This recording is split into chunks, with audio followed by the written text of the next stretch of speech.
Welcome to Archispeak, the podcast that talks about what it's like to work in the profession of architecture.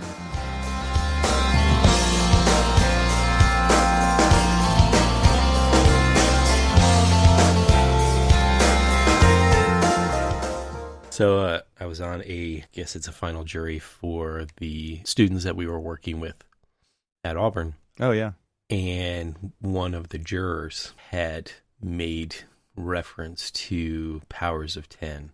And I was just like must have, just beamed across the Zooms because he said it and I just smiled like, yes, somebody finally. Maybe I felt like I was the only person ever quoting or referencing or trying to use powers of 10 as a educational reference point. Mm-hmm. And so, when he said it, because, and it was very appropriate to the thing. And it was like, it ultimately boiled down to a specific building within a specific district within the greater campus of Auburn. And so, he started talking about the powers of 10 and then I kind of, and everybody kind of like looked a little confused when he said it, and even a few of the jurors. And I was just like, well, it's about the macro view and the micro view. It's zooming in, zooming out. There's the old days when, we were drawing something on our board and our professor would say, now get up and take a step back and take a look at it and see what you see. And as simple as that, but also just, in the good thing about like all of these the new technology that we're able to implement in the design process, we're able to say, okay, this building is going to be at this location on this block. Well, let me zoom out and see the block. Well, let me zoom out and see the area. Let me zoom out and see the city. Let me zoom out and see the, and so, you have that ability to do that. And that's the beauty of like that simple lesson that the 10 plus minutes of Powers of 10 movie actually is able to kind of like convey is zoom in, zoom out, look at everything, look at, that's, I was just like, I try to explain to people, I was like, that's what we're doing with our set of documents too, is like, we start with the site plan, then we move to the floor plan, then we move to maybe an enlarged plan, then we move to a call out, and that call out then, refers to quite possibly a specific detail. But all of these things are a way of letting other people understand how everything goes together. And that's kind of what we were sort of talking about. I think what's interesting too about that idea of kind of stepping back and looking at something with a fresh set of eyes is that could be a neighbor, right? Like somebody sitting near you, or now somebody on another screen somewhere else. And it's just say, hey, get on this, look at this. What am I not seeing? Right. What am I too fixated on? What should I be thinking about? I always felt like that was a useful tool, was just to actually get somebody else's eyes. They say put a fresh set of eyes on it. And that was kind of like what you're talking about, where it's like zooming out, but it's zooming out to the conscious. It's like, who else wants to look at this? That's what a crit is about, right? It's like, now let's talk about all the things that I'm missing, right? Or what can I get out of this to make it better? What about other people's perspectives that I'm not even considering? That's an interesting kind of, the powers of 10 and the larger consciousness. Like you just said, like you put it out there into the Zooms, right? It's like it's in the consciousness. You put this thing out there and people are referring to it. And maybe they directly heard it. Maybe they didn't. Maybe they just stumbled upon it. But I think that's kind of a interesting serendipitous kind of a thing that happens. Yeah, because if you think about it, the kind of the issues that old timers lament about, with now that you're not on a drawing board, other people can't walk by and see what you're working on in a greater whole. And a lot of times I tend to like to work when I'm in Revit.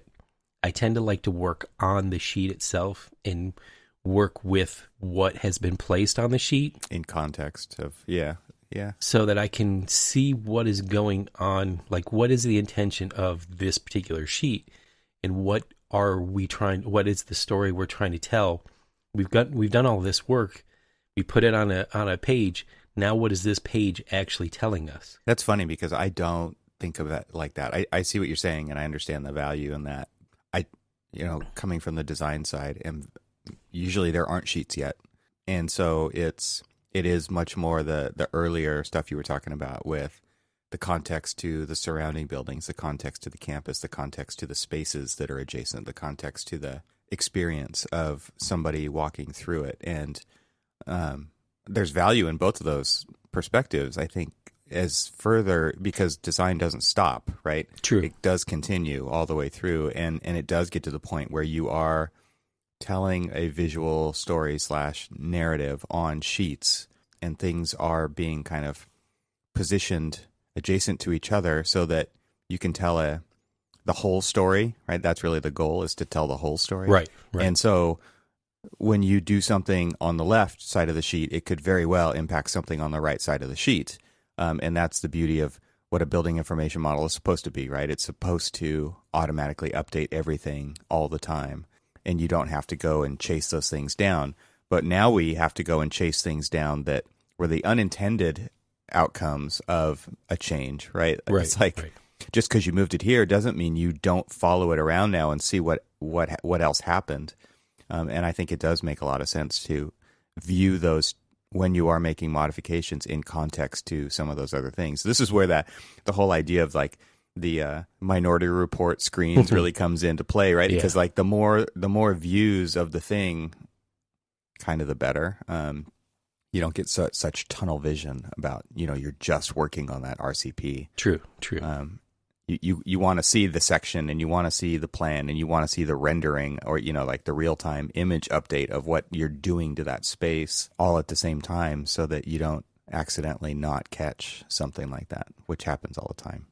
Yeah, and I guess one of the things that I was sort of more referring to is that there are a moment in time, in this particular case, construction documentation, where you've gone through the process of doing the macro view, micro view of the design, trying to pull through. And yes, design continues on even through construction, documentation, maybe not necessarily, and administration, not necessarily in the way that, we intend to, but where we are at least, hopefully, when we start documentation, we've made all of the decisions on the design.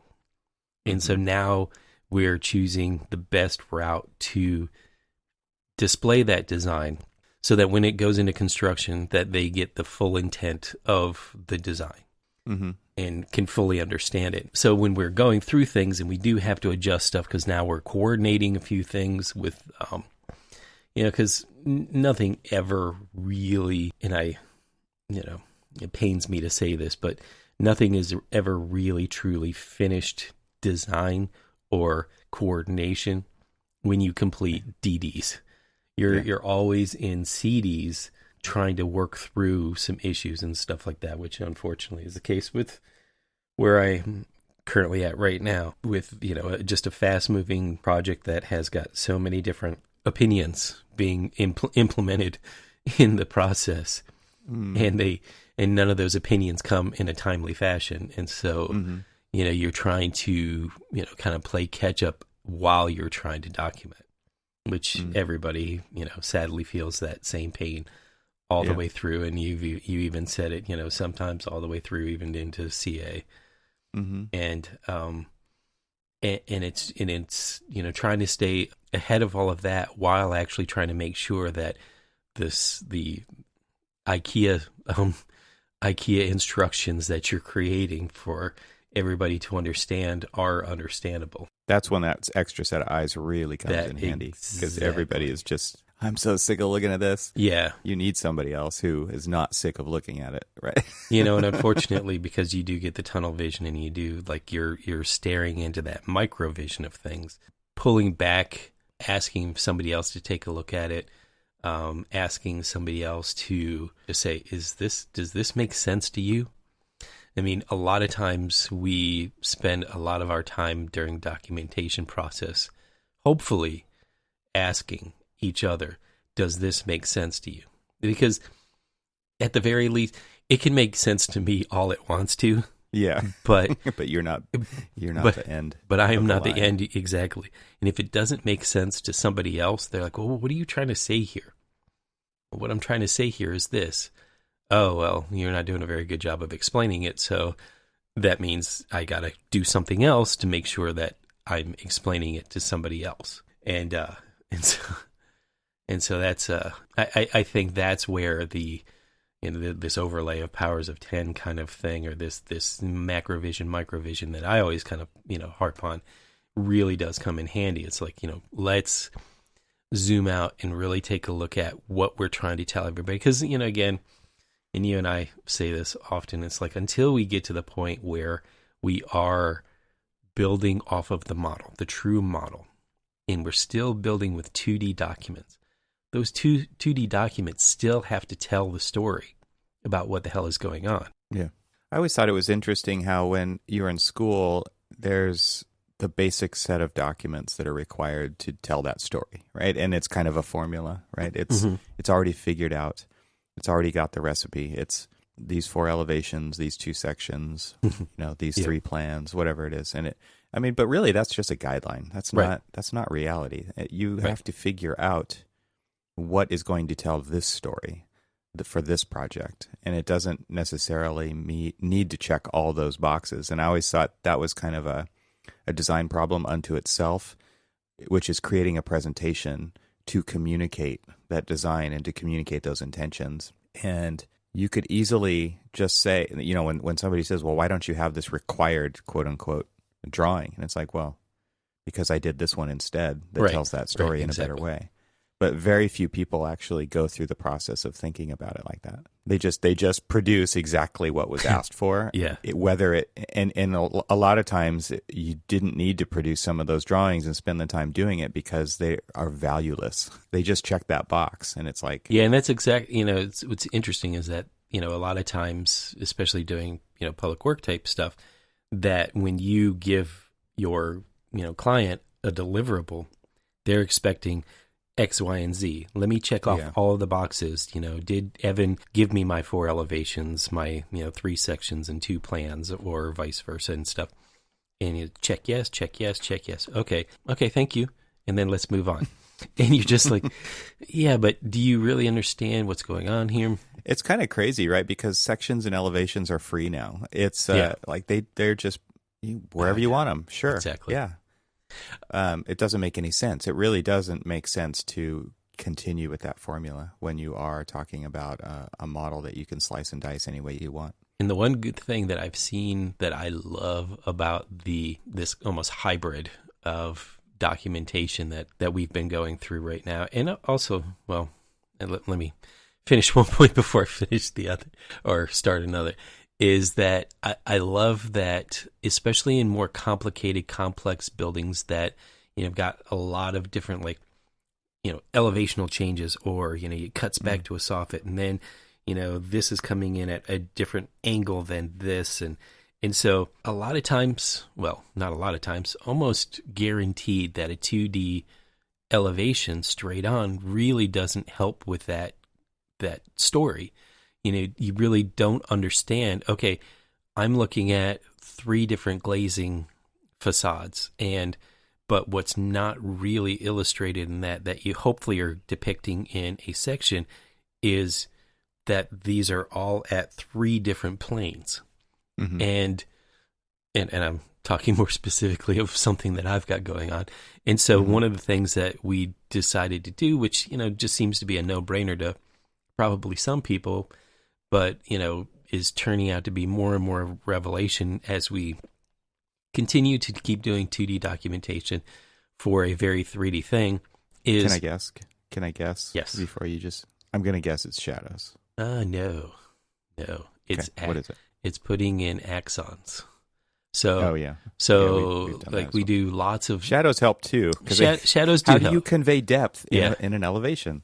Shadows do help in a straight 2D elevation. But, when I've got a building that I've got 3 floors that are coming into and colliding into an existing building, that then, if you follow that roof back it then has this big mechanical shaft, and then it turns into this other thing that attaches to another plane of the building that then kind of turns back, and it's got all of these different twists and turns, and there's really no way that a true 2D element is going to convey that idea without truly seeing it in the 3 dimension. So we have used axons probably more on this particular project than I've done in the past. Now, we've used axons before to like convey, hey, in this particular location, here is the line of, and I love it when we use them for these particular things. Like, so if I've got 2 existing buildings or an existing building and a new building coming together, what's the best way to convey what's going on with the expansion joints? You do this nice, like, cutaway 3D axon that literally is showing you, here is my exterior expansion joint. Here is my interior expansion joints, both horizontally and vertically. Here's where the transitions are and stuff. And then you can key off of that all of your different, sections that go to that. But at least being able to see everything all together in one cohesive, view, like, oh, okay, here's what I need to pay attention to when I'm working on this area. Yeah, we had that science building that you came out and saw us doing the initial sketches on when you visited. Yeah. We ended up doing exactly that because it was kind of a weird E-shaped building. It had nothing to do with the first initial, my name. But it was like that. You would show an elevation, and then there was an axon that went along with it to give that larger context. And that also kind of worked its way into the building. We would do that for more complicated areas like the main lobby stair to actually show it just told the story better. Yeah. Right. I mean, getting back to what we were talking about and why would you, and what's so funny is how controversial these ideas are to people who've been in the business for a long time. It's like, you're going to do what? You're not turning shadows on in those elevations. Exactly. It's like, that's blasphemy. It's like, whoa. It is. It's kind of blasphemy. And it's like, you're going to put axons on the elevation sheets? What are you, that's crazy. And then it's like, it was funny because you could actually watch their minds change as they saw it. And they're like, why don't we do this on every project? Exactly. Because now it's free, right? Like, that's the thing is, you would have never done that before because it would be a very complicated drawing that you would have to redo many, many times as the design changed. And now it's just constantly being updated, and there it is. That's a view sitting on a sheet, and it just updates by itself. And it's like, and this is the easiest way for you to understand what the hell I'm trying to do in this space. Right. Is, look, here it is. Here is the space. I'll tell you, actually, one of the most controversial I guess documentation things that I tried to implement, and I literally had a lot of pushback from a client who's just like, we that's not part of our standard. We don't want that.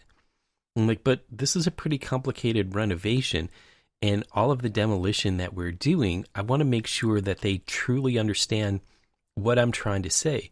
They're like, well, can't you say that in notes on your basically plans and elevations? I'm like, I can, but if I'm trying to tell them, here's your wall, and I want you to keep this, and this, but I don't want you to keep this, and this, the easiest way for me to do that is to take a photograph, drop it in the drawings, and basically point to what is to stay, what is to go. Yeah. And then they literally can say, picture wall, and say, okay, mark that, and that to stay, and all of the rest of it goes. And I got so much pushback on it. I was like, but they're like, well, we just feel it is very unnecessary and just makes the documents too big for us to, to really, have issued. And I was just, I don't get why you're saying that when the intent of the documentation is to be as clear as possible with what we want to happen. So you can answer less questions later. Exactly. And I was like, we've found that their contention is that they find that it's too confusing, and I contended that it takes the confusion out of it. Mm-hmm. That it actually helps the process, especially in more complicated buildings. That we've got I have a building right now, and it's the issues and contentions from the client are not related to this particular building, but this particular building, thankfully, I sold it to them ahead of time, trying to let them understand exactly what was going on and why we were using them. And they were like, yeah, I see that. But, because this particular one, we're coming into, I'm doing math in my head right now. 1, 2, I think we're intersecting 6 different buildings with our one building. And so obviously each of those conditions that we intersect to that particular building, whether it's an exterior, roof condition that ties into it, or if it's an interior condition where, this side of the wall goes away, but that side of the wall stays there. And how do I really tell that person what stays and what goes? I had the case where, some people over demoed stuff, and you're just like, that's not what was in the drawings. And they're like, well, we still got to get paid. I'm like, yeah, no. I also literally use it to help me in CA, justify why I would deny a change order. Yeah. It's like, I already told you what we were supposed to do and even gave you pictures. You didn't follow the picture book. And now, you're asking to do more, to get more money for work that you shouldn't have done. Yeah. That doesn't work. So, it's, I really like I like the interesting evolution of using, BIM in a 2D, because, we're using BIM and BIM is here to stay. BIM is here to evolve, hopefully, the way that we do things. But when we're still continuously stuck in this limbo between the 2D, 3D, yeah, it gives me the level of creativity with the documentation that we would otherwise not have. Yeah, I think that's where things get interesting with VR and real-time rendering, stuff that just, again, it becomes free because it's just part of the model. I always think it's funny when people are like, how much can we charge extra for that? And it's like, well, it's kind of already, it's just there. It's part of it. Yeah. And it's useful, and it helps people make decisions, and it helps people understand. So we should use it for those reasons. You get the contractor into the model, mm-hmm. and you do a virtual walkthrough with them before you build it, and things make a lot more sense. They understand how to price something, right?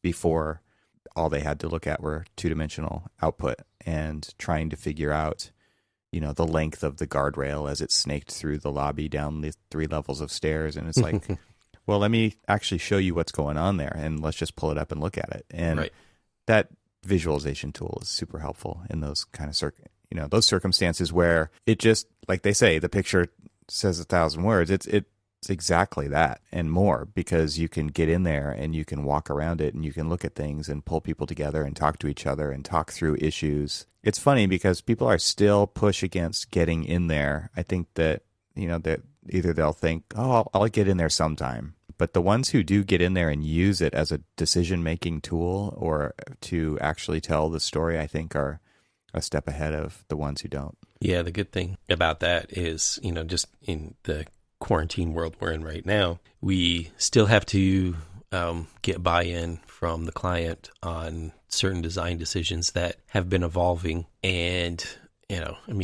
you can take all of the 2D images that you want and it kind of gives you an understanding. But we pulled up the model before we got on the phone and went ahead and pulled up Enscape to let it kind of churn through so everybody's not watching somebody's computer kind of churn through a real-time rendering. Mm-hmm. And then, once it was up, we could walk around the lobby space that we were looking at the varying head heights, the varying, ceiling elevational changes and things like that, and just walk through and you're like, oh, yeah, I like that. That's a good idea. Yeah. Or, yeah. No, that I don't feel like that really is working for me.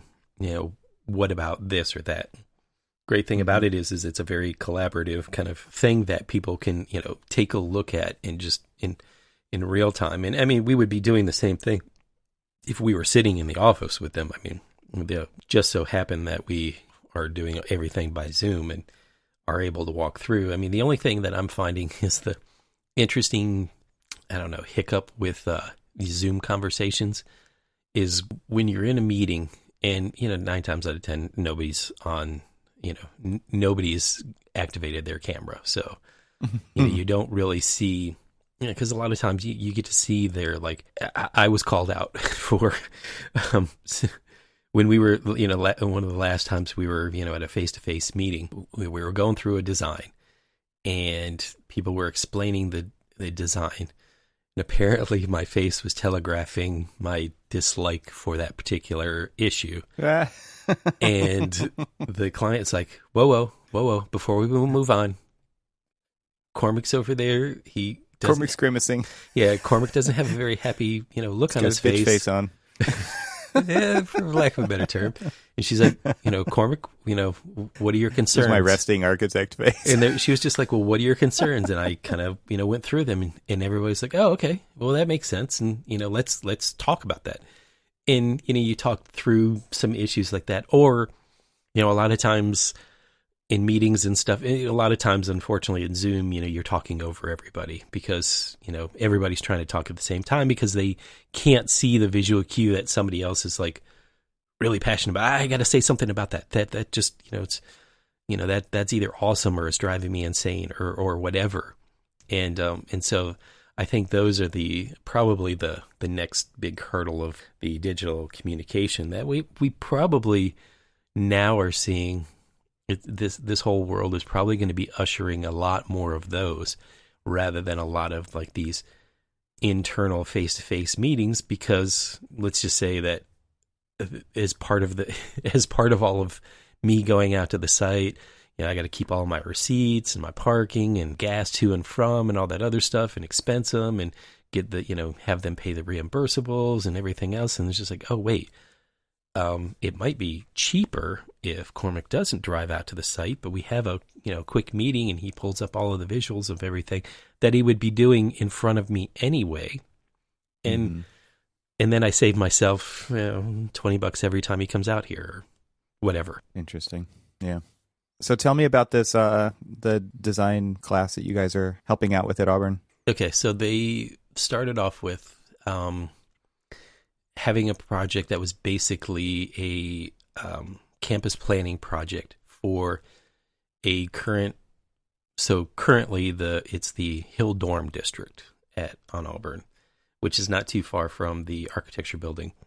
And when I was there, it was all girls dorm. Now it's kind of a co-ed dorm, and it's seen better days. And the growth of developer apartment buildings and all that other stuff throughout the city has made a lot of on-campus living less and less desirable because you can get something better off-campus than you can on campus. And so they've been looking at, well, what are some of these, better uses for that particular site as the campus is growing. They've awkwardly grown some academic buildings and stuff well beyond the reach of like the center core of campus. And there's some awkward development going on there for some of this, but this particular space is kind of like the linchpin of like how to reconnect what I was calling the historic campus core to all of these new outlying developments of academic buildings that are a little bit further away from. I mean, we're talking about walking distance of like half an hour from, like say that we did a school of nursing building on campus. And for you to get to like the center area where the new, maybe not a half an hour, but like 20 minutes or so to walk from that building up to where all of the new food areas are. I mean, they've got all sorts of, they've got the student union, and then they've got a couple of other like cafeterias and things like that, all kind of clustered in and around center of campus, but they're so far out of reach of all of these other things. And that, people who are working within the building, they're like, I don't go over there because it takes so long for me to get there and then get back. You're talking about 45 minutes just in walking there and walking back because you're not going to get in your car and drive on, from where you are on campus to another place on campus because you'll never find parking. Yeah. So, Yep. so they've started taking a look at like different types of challenges that some of these new developments are, and looking at this particular development as an ideal place for growth on campus, for new academic buildings that are aging out, or being able to like reorganize some of the campus where, say, you've got a math building next to a English building, but you've got other like sciences around that one, and the English really probably isn't suited to be there, but putting another math building or a science building there would cluster that department a little bit better, and so that there could be shared resources, and then maybe creating a more, something that's a little bit more centric to a English building. I'm just using that as an example. As in this particular case, they were talking, it's more about the School of Education, and kind of pulling that away from this core of other uses, let that grow kind of organically as something that works with those particular uses in those buildings, and then create other cores. And so they had originally started with looking at this Hill Dorm district as, okay, what can it be? What should be there? And things like that. And then once they, first they looked at the greater whole of the campus, looked at the organization of the campus, looked at the organization from a standpoint of different programs, like what schools are where, different green spaces, different amenities. How do you traverse the actual campus, both vehicularly and pedestrian and so on? And started just taking a look at it overall and said, okay, this is, if campus is already looking at this area as to be the new home for School of Education, what else can go there? What else should be there? And so that was kind of their charge, was to take a look at the district. And so the first half of the semester was taking a look at that and doing group projects to do some campus planning, which is kind of how we got involved, because they reached out to the campus planner, and they said, hey, we want to pair up with a professional firm to kind of come in and, possibly give us pointers on what they look at when they are doing campus planning and stuff. And they said, who would you suggest? Awesomely, the planner suggested us. He said, you should reach out to Air St. Gross. And them not knowing that there is a huge Auburn cheerleader working for them, as they were planning it, they were like, okay, business development people were looking at it. It's like, this is not, an opportunity for us to do some volunteer work, but also, potentially just get our names, on people's minds in Auburn, which, hopefully it does. I mean, I'd be lying to say that I would love to absolutely keep working with Auburn and stuff. But so somebody reached out and said, hey, you went to Auburn, right? Like, yeah. And they're like, well, this is, what do you think about this opportunity? I'm like, yeah, count me in. And so we went down there and we, kind of gave a presentation on, what ASG does when we first do client engagement, when we start to take a look at, what are the early steps of campus planning? How do we approach it? And how do we continue to process that through to the point where then probably a little bit past mid-semester, they switched over to doing a specific building, and then so each of them designed the campus or that district area, and it probably had about, say, 14 different buildings that were suggested for it. And each of them selected a couple of different types of buildings to develop.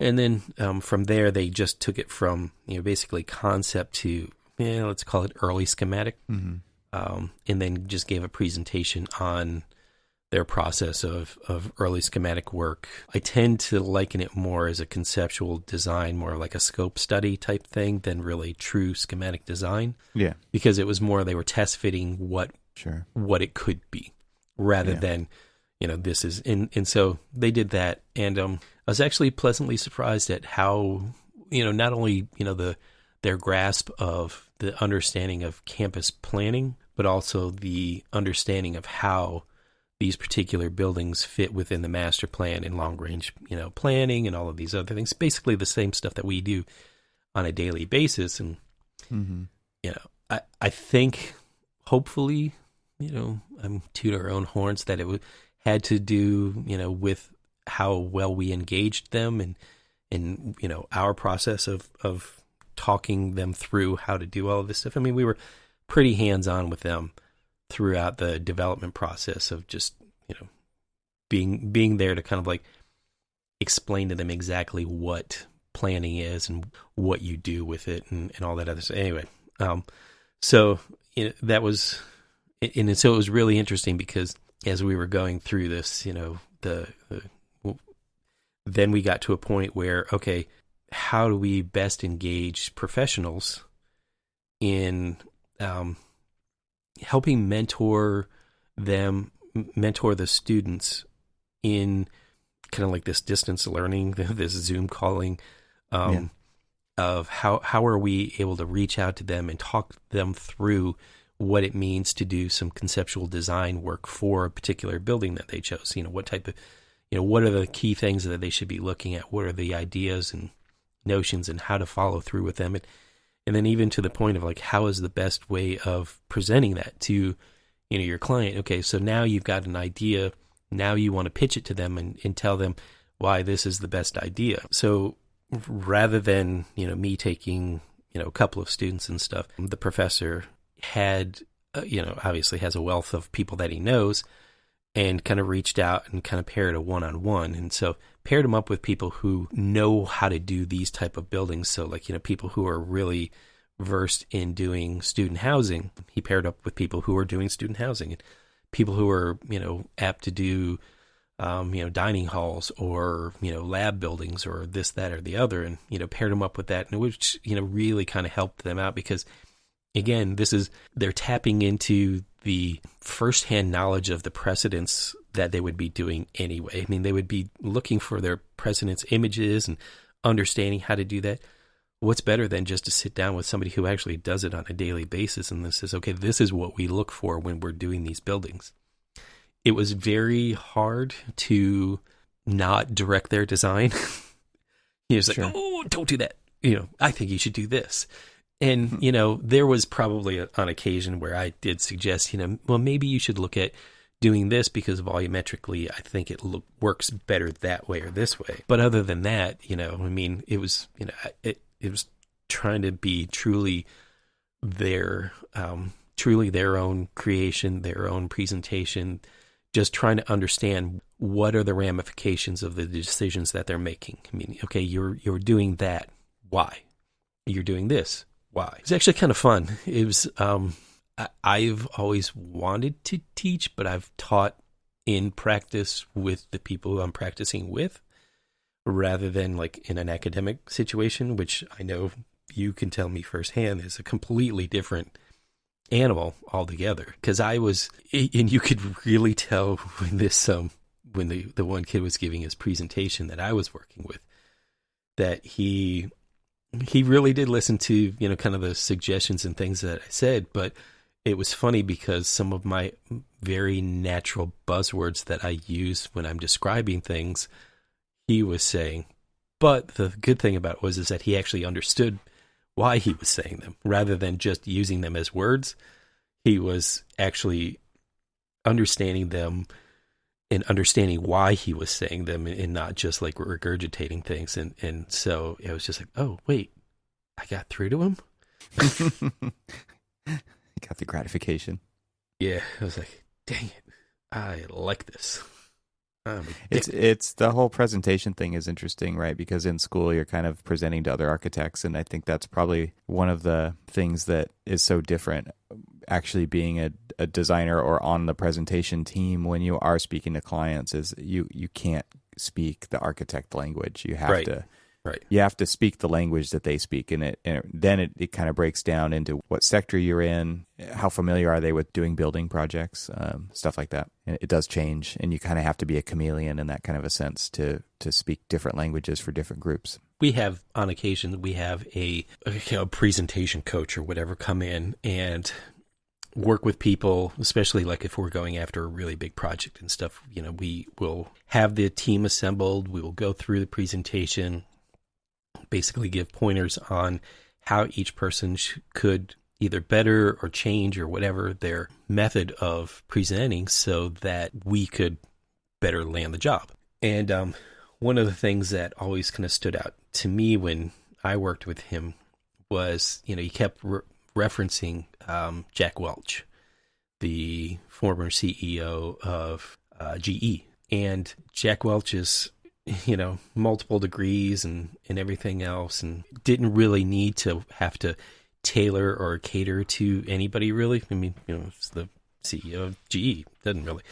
But he always believed that the best way to present to people is in a very plain spoken manner. Don't speak down to people. Just tell them, straight out, this is what it is in very simple language. Don't try to flower up the language. Don't try to Archispeak them. Yeah, it's totally that exact thing. It's like they'll stop you. What are you trying to say? And exactly. You say what you're trying to say, and they say, just say that. It's the juxtaposition. The juxtaposition of the interstitial space and the blah, blah, blah, blah, blah, blah. And you're just like, what does all of that mean? And yeah, like when we're talking to somebody about, all of these different things, people get it and they're like, okay, yeah, I understand. But when we're talking to, non-architects, they could be looking at us with two heads and, being able to present to them in a very clear, concise, and just straightforward manner, which I've never really had much trouble with because I probably don't know half of the Archispeak words out there that I should know. I don't know about that.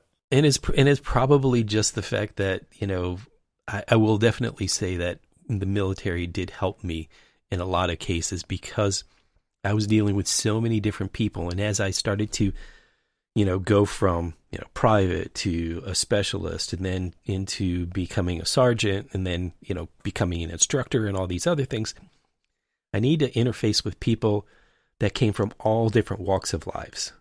And being as plain spoken as possible and being as clear as possible and not sugarcoating the intent, but just simply laying the intent out, but in a simple, clear, concise manner was probably the one thing that I learned from the military and trying to elevate their education without, making them feel like, oh, I'm an idiot because I don't know what, juxtaposition means or whatever. It means over there. Over there. And so I always learned that was probably the easiest way to do that is not flower stuff up. And I think that was kind of like the whole intent of us, like, doing this so early on, with the evolution of the name of the podcast was just like, people think that we're so inaccessible. And then going back to what we were talking about on the last show, people feel like we're inaccessible because we try to flower up things and puff ourselves up sometimes when we really don't need to. And if we became more accessible and we did, design for that 99% that, we were kind of talking about that we sometimes never really have access to, maybe we'd get more access to them. Maybe they would realize, oh, you're not trying to be greater than us. You're just trying to help us. I think the theme of this recording today is communication, right? I mean, communication is the most important part of what we do, I believe, right? If you can't communicate the ideas, they will never build the ideas. Then there's lots of steps along the way, and the one we're talking about now is kind of communicating with clients and speaking a common language with clients. But the reason why is to create a connection with clients. Because if you can create connection and you can inspire, people get excited about doing the project, and then they have ownership in it because they are actually feeling like their ideas also have value in the process. And so when you have that kind of inclusion with a client through your communication, you're not creating separation, you're creating inclusion by connecting with them.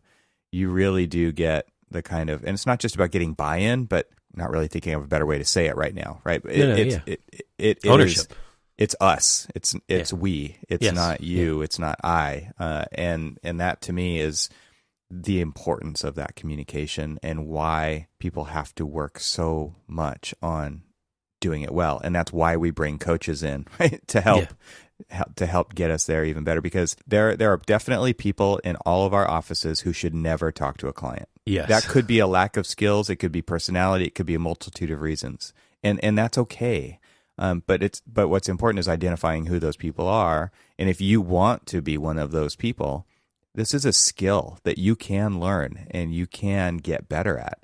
It's not just something that is an innate talent that people have and people don't. It's definitely a skill that can be learned and it can be cultivated and you can get better at it. And that's why these coaches are so valuable, because they can come in and they can say, stop saying that word, right? Like nobody likes that word.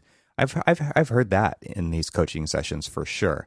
Most likely they've never been told that before and they don't think about it. And so when you think about juxtaposition and those kinds of things, it's like you are using Archispeak again, right? Stop using Archispeak. You're going to turn them off. What you're trying to do is create a connection, and what you're going to do is break that when you say that. Mm-hmm. And that's very important advice, I think. So whether you're a student, whether you're an emerging professional, like it doesn't matter. Like the ability to gain these skills through experience and through coaching are really valuable and worthwhile if you want to get things built, if you want to get your ideas across and learn how to communicate those with other people. I will say that as you were talking about that, the one thing that I was thinking about back to the communication through documentation is they're going to build what you draw, not what you mean. And that can definitely translate to, that client connection as well, is that they're going to listen to you and what you say.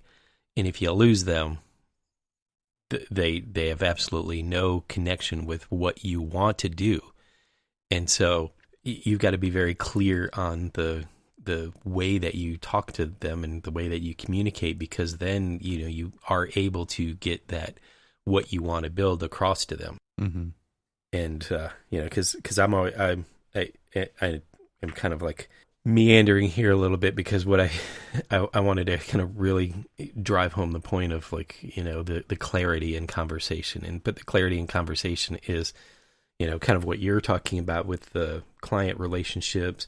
It's the clarity of how you interact with the contractor. It's the clarity of how your documents, interact with all of those different people. And it's just this, it all, to me, always comes down to just clarity. How are you being as clear as you possibly can on what it is that you're trying to do? Whether it's, the building of the relationships with people or trying to just get something built. I think that's why we like diagrams so much, right? Like, I was just thinking, diagrams are the simplest form of a drawing to convey an idea. And usually it's a big idea, I would say.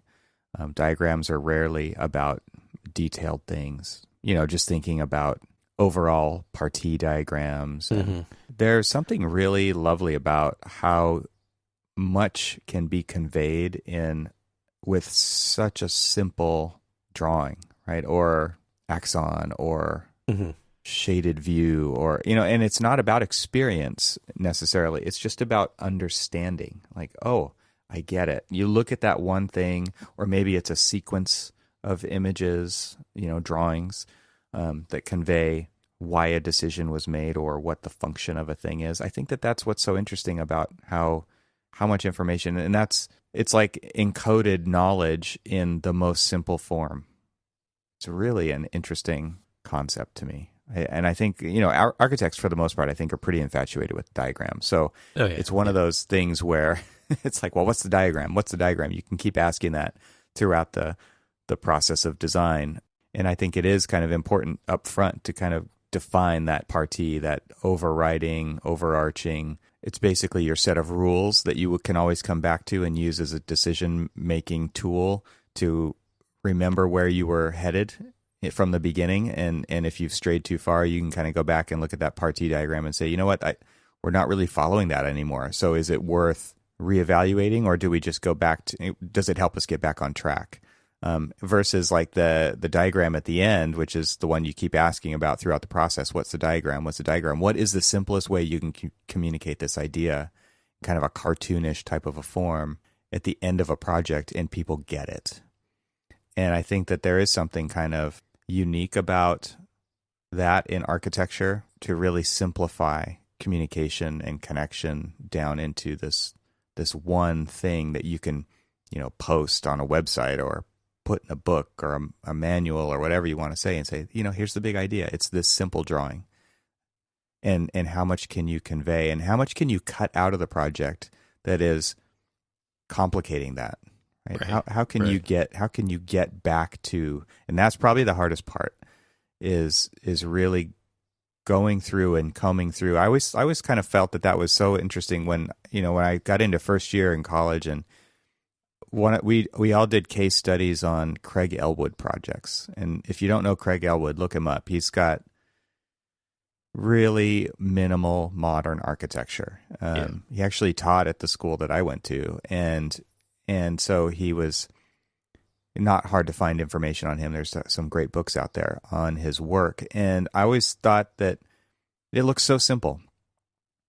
And it was kind of conveyed to me very early on that is a very difficult position to get to. Simple is difficult. Mm-hmm. And he made it look so easy. He made it look so elegant. And it's amazing how much thought has to go into that. So what I'm trying to say is these diagrams don't draw themselves, and you have to make some very specific decisions to be able to get to the point where you can convey that idea so simply.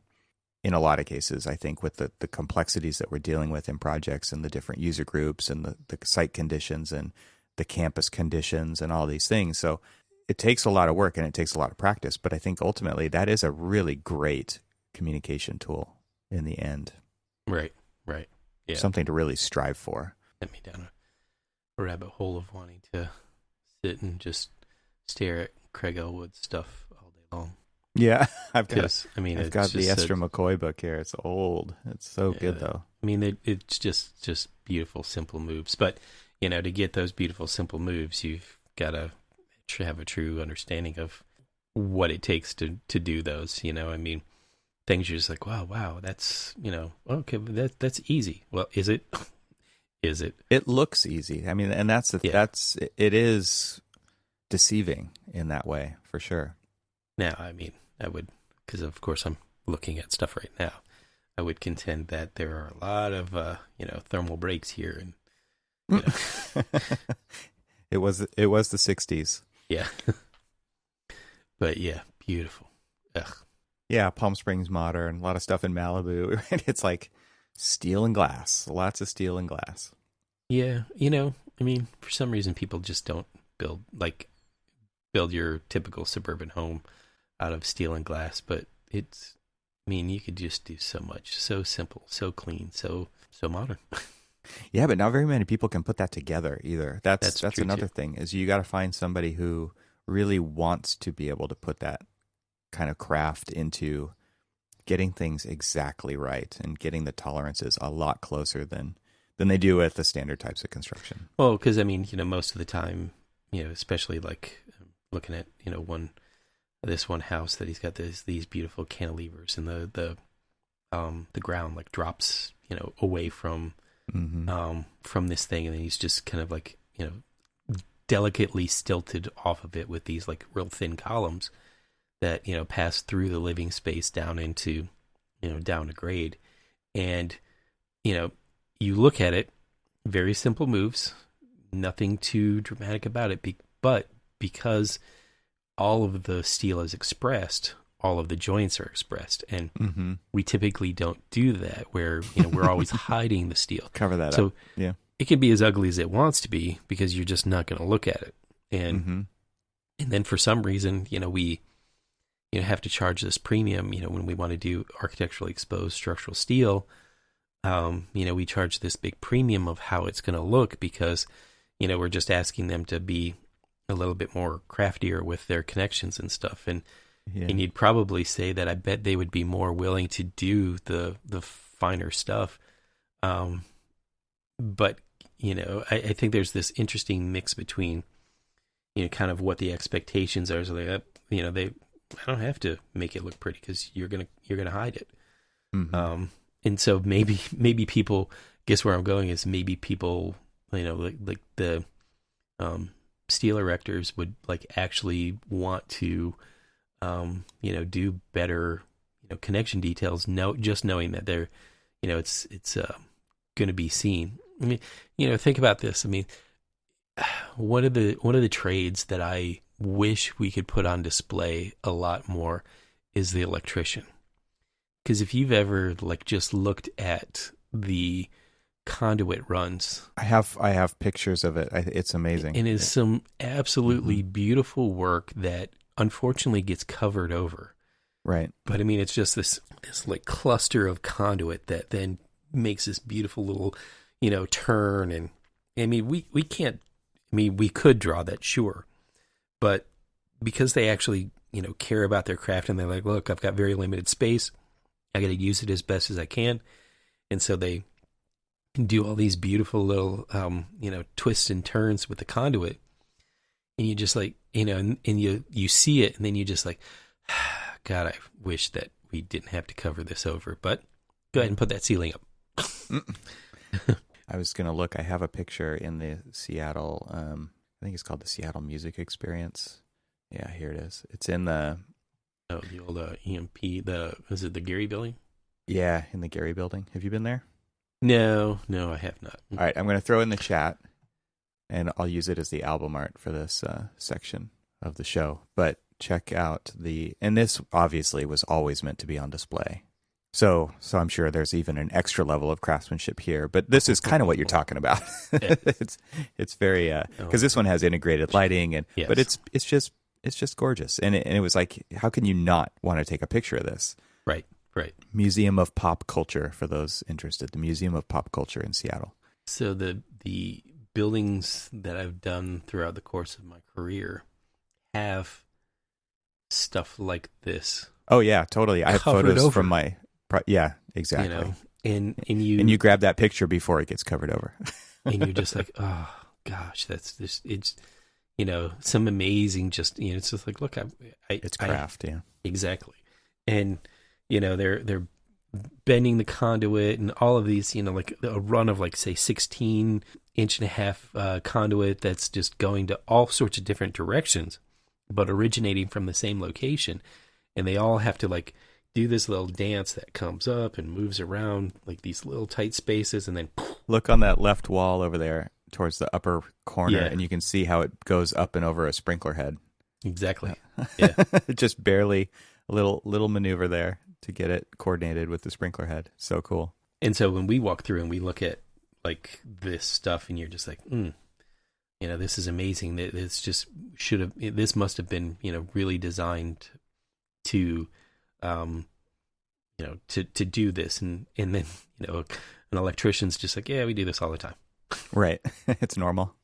Like, but they do take pride in that work for sure. And it shows when you see those runs where, everything's coming together into one place, and all these conduits are tightly spaced and perfectly bent so that they go off in their different directions. And it's like, wow, you really, know what you're doing. It's really cool to see that kind of craft applied to something that is ultimately going to get covered up. Because, if you were just doing this yourself at home or whatever, you would never spend the time to do that. But in this case, like, it actually makes the other people's job who are coming in after you easier, right? Mm-hmm. Because they did spend the time to do it well, knowing that they're part of a larger sequence. And like, I guess this kind of goes back to what you were talking about in the last episode, where just understanding that this is a part of the larger whole and that it's important. All of it's important. And so you got to spend the time to do this well now so that others who are relying on you can come in later and just be able to work with what they inherit. Yeah, it's pretty cool. At the University of Maryland, they've got a building. It's the Turner Building, and it was biggest benefactor was the guy who founded Turner Construction. Okay. at the University of, and so this particular college, they're the ones who basically do all of the different engineering for all the different kind of CA trades or, construction trades. So they do fire protection, civil engineering, electrical and mechanical engineering. But the thing about the building is that everything is on display in this building. So you see, people were asked, in fact, actually that particular Auburn studio, before everything went the way it has, they had come up here and, we were touring different campuses and we were giving them a tour of the University of Maryland, and we happened to go into that particular building. And what was great about the building is that everything that they teach is on display for normal use in the building. I mean, the ductwork, you see the ductwork and you see, how it works with their particular labs. It's exposed how all the electrical work is. And so they designed it to be on display and a little bit more artistic in the way that it was constructed and designed and everything else. But it really let people see what all of the different, what is the things that are usually hidden behind everything. I'm going to need to find some images and maybe, or at least just put in a link of all of that. But I mean, it's a nice building overall design wise. It's really interesting, but not only that, it's just I think what they're trying to do, what they're trying to accomplish, the trades that they're trying to train in there. That is probably one of the most well-designed buildings that is conducive for the actual work that's going on within the actual education that's going on within the building. Yeah. Building as a teaching tool. Exactly. Kind of idea. Yeah. You're just like, thank you, people. Appreciate completely what's going on there. Sounds like a good place to wrap it up, man. Yeah. I'm kind of meandered all over the place. Yeah, totally. That's fine. Cool. Well, I will see you on the next one. See is a subjective term. Well, we all see each other all the time. Yeah. And hopefully we're, starting to come out of all of this stuff in the not too distant future. All right, that might be all for this episode, but maybe listen to the end just in case. If you enjoyed the show, please take 15 seconds and help us out by leaving a nice review on Apple Podcasts or wherever you subscribe. Share it with your friends, and we'll talk to you next time.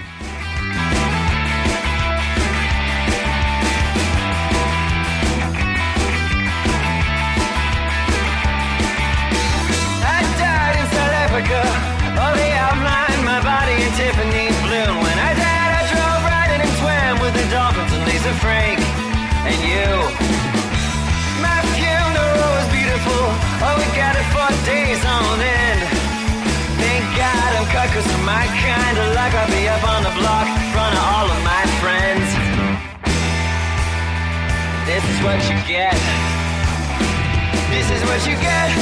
This is the schedule, this is the set. It's unpredictable lest you forget. If you blow, you can bet. I know. This is what you get. This is the schedule, this is the set. It's unpredictable lest you forget. If you blow, you can bet. I know.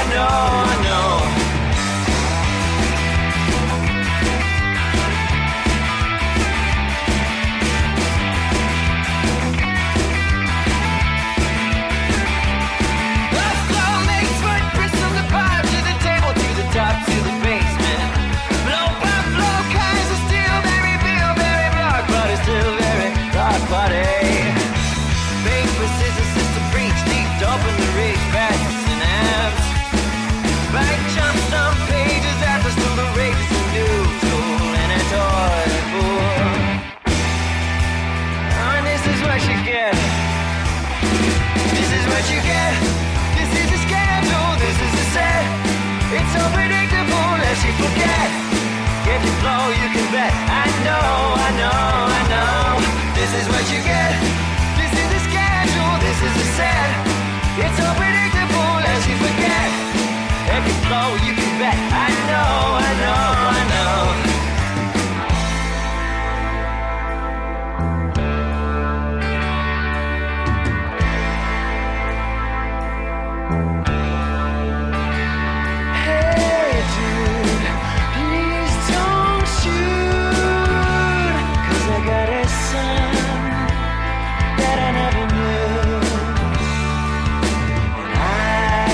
can bet. I know.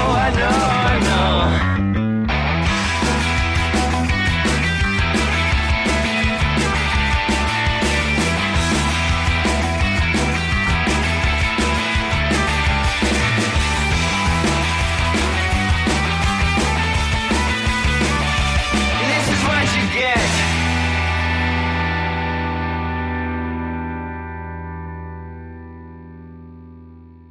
I kind of hope for that, and I kind of don't. I kind of like one thing that I really like about all of this is that it forces people to rethink how they're doing things, or hopefully is. I'm hopeful that it is, because there were so many things that we just do because that's the way we've always done it, and I think that is ripe for a fresh set of eyes to bring it back. Yeah. And I think if it doesn't go on long enough, that just won't happen. Everybody wants to get back to, what we've always said, normal.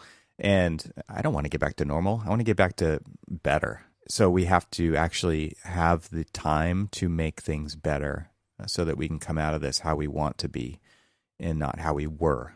And at the same time, like, I miss people, and I like going to national parks, and I like not standing in a line to get into Home Depot. There's so many things about this that are bad, but I also think that there will be hopefully really great new ways that we think coming out of this, because we don't need to think like we used to in so many respects. Not everything, but in a lot of things. Yeah. But I kind of think like if we just go back now, it's just going to be, okay, here we are, we're back. This is how it was. And I don't want to go back to how it was for everything. I mean, there's a lot of fine things, but there's a lot of stuff that just needs to be changed. You got to clear out the cruft. True. Yeah. When everything started to kind of go down, and we saw the pending quarantines and all of that other stuff, and as the office was trying to decide the next steps, and the good thing about the office is that they ask everybody, it's like, what are your thoughts about how we need to do this, and what do you guys need to do this? I was commuting in, and I was on the phone with just a fellow coworker. We were talking about some other things, and then the conversation came around to the pending quarantine, and I said, this will change the way that we do business for the future forever. Mm-hmm. And we're not quite, what's interesting is as the quarantine, as states start looking at the way that they can, start lifting quarantine, the stay-at-home order and the different quarantines, and how we go back to work, and whether it's a slow roll or just let's just start it off. Companies specifically like ours are having that dialogue of like, what are your next steps? What do you want to do? And almost everybody that I've had, conversation with within the office is like, I don't necessarily feel like, the way that we were doing business is the way we have to do business from now on. Right. Yeah, totally. And for me, I jokingly say, but, jokingly with a little bit of seriousness in it, like, I don't necessarily have to drive 45 minutes to an hour one way, so 2 hours of my day being spent driving to and from work, when a lot of the work that I do can be coordinated, like I have been doing, can be coordinated just from a central hub of a computer for at least a portion of that. And then there's a portion that I do have to be face-to-face with people to, go back to what we were talking about earlier. I got to continue that client contact and that client, reassurance that we are here to, help them through whatever process or stage of process that we're going through, and be there to be able to coordinate all of that. But, and then, the obvious, design, efforts and stuff like that, and the coordination between all of those. There are those things that, we all talk about needing to have, face-to-face interaction, but there are a lot of things that we do in architecture don't really need face-to-face interaction. And, maybe it's me not being in there every day. Maybe it's me being in the office half of the week. And the other half of the week is very deliberate work that needs to be, be happening with certain people. And so like all of that's very deliberately organized around what we need to do. And then the other half of it is like, I can just go down into my basement and coordinate those other things with other, No, I think, and this gets back to what we were talking about pre-show the other day. The other time was the mentorship, right? And the people missing out on the senior architect, in your because you're in your basement, right? You're not in the office, and talking about that deliberate crossing of the paths that just happens naturally because everybody is in the same location, and I'm concerned about that. Right. Going back to a scenario where most of the people aren't there most of the time. And so how do people learn through osmosis? Like we count on, nobody realizes that we count on it, but it happens and it works. There probably are some people who realize that, but it's, for the most part, it's just a byproduct of the way that we currently work, and people picking up the other conversations that are happening on the project that they're not directly a part of, and the decision-making process, and how to deal with consultants that are late, and how to deal with clients who keep making decisions at the last minute. And, there's so many things like that just are overheard in an office environment. And I wish even more of it was overheard. I wish there weren't executives closed off behind doors, and so people could really learn about the business of architecture and how the decisions are made, and what are the struggles. It's not all just the architecture happy hour kind of a thing. It's right. Like, what does it actually take to run this business? And how does that happen when everybody's not on a Zoom call with everybody else, right? When you don't just have the open mic of the office at your fingertips. And I mean, we talked about this in a prior episode when we were talking about the value of taking your headphones off, right? And just being a part of the larger environment.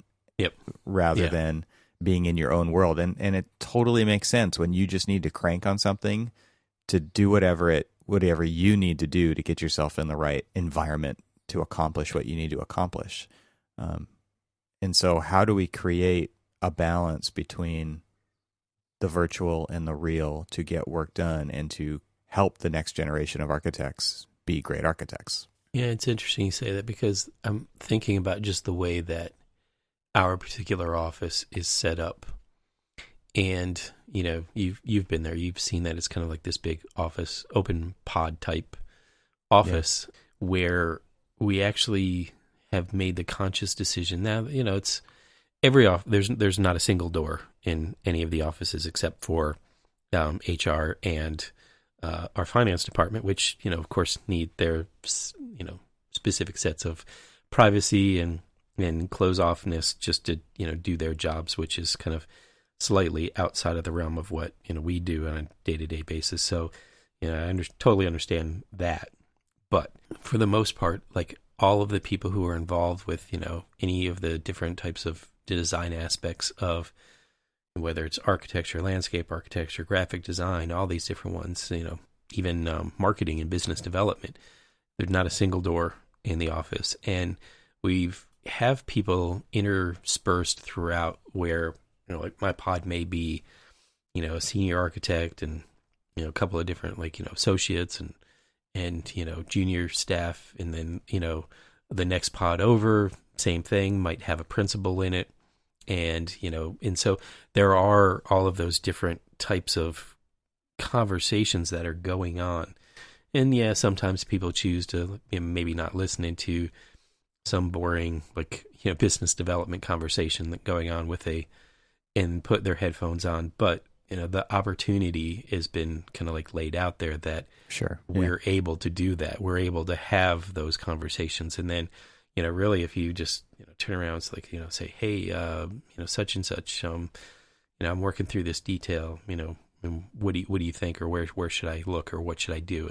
And, so that opportunity is always there to be able to kind of have that cross conversation with variety of different levels of experience, which I think has always served us well in the way that, at least in, now my 5 years of being at this particular firm, is I've seen that, the that, and I've seen that benefit to the to the junior staff, where they develop at a quicker rate than I've seen in the past, because they have access to all of the different experience levels and all the different information that they could possibly want to ask.